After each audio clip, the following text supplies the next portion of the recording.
So now that we have our image done, we're going to transfer it onto the metal. Now, each piece of metal has a silver side and a copper side. You can choose what you want your design to be on, but the design will be facing down. So I want copper, so I have the copper side facing down. Line it up and tape it down.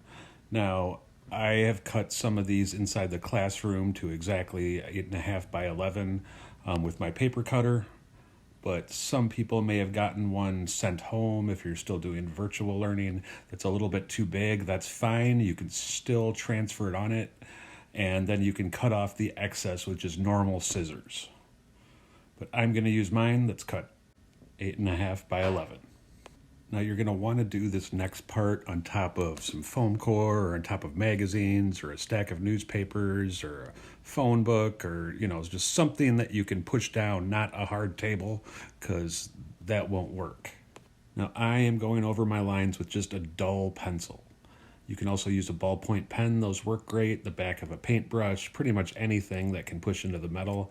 I am pushing kind of hard, but not so hard that I'm going all the way through my paper and not so hard that I'm breaking my pencil. Just kind of a constant line, and then it will transfer the lines I make onto the back of the piece of metal. After that, I'm just going to go over all my lines. I'm going to hit all of the details. I can add little bits more right now if I'd like to.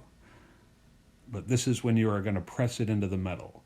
Now, if you don't do this on top of newspaper or a book or magazine or something, your lines probably won't transfer too much, and you might have to go over the lines again. If you don't push hard enough, you also might have to go over the lines again. Every once in a while, I'm going to flip it over and check to make sure I haven't missed anything, but then I'm just going to continue, and I'm just going to go over my lines. Take your time with it. Push it in hard enough, but not so hard that I'm ripping the paper or breaking my pencil. That's why ballpoint pens work really nice. You can see where you've already drawn and what lines you haven't gone over yet. You can also do that kind of with a pencil. Keep going. Don't get discouraged if you think it's taking too long.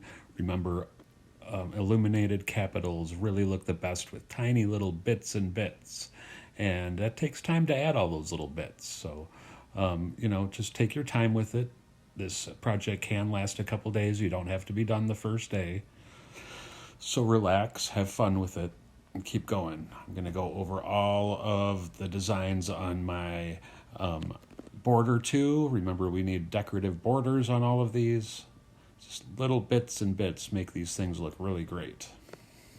Now, even if you do think you're doing it perfectly, you may need to go over some of these lines after you transfer them all onto your metal from the paper. You may have to take the paper over and go over the lines again, because there's always something you miss or something you just didn't press hard enough again, or some of the lines kind of bleed together. You might have to work on that. And so don't get discouraged by that either. Right here, I'm about to finish going over all the lines I had with my original design. I'm even adding some more right now because I thought it needed some more stuff. And that's okay to do. You can do that during this stage too. But after you're done, you're going to take all of your paper off and you're going to look at it. And maybe there's some lines. Maybe I want to kind of thicken up something like these plant that are kind of winding around my letter. I'm doing that right now. I'm going over them to make those lines thicker, and you can do that. You can almost color stuff in to make stuff kind of bulge out, and I'm doing that on the ends of my W too. There are some special tools they sell for this, but right now I'm just using the back of a paintbrush because pretty much anything works to do this kind of tooling. So anything you may find around the house might be great.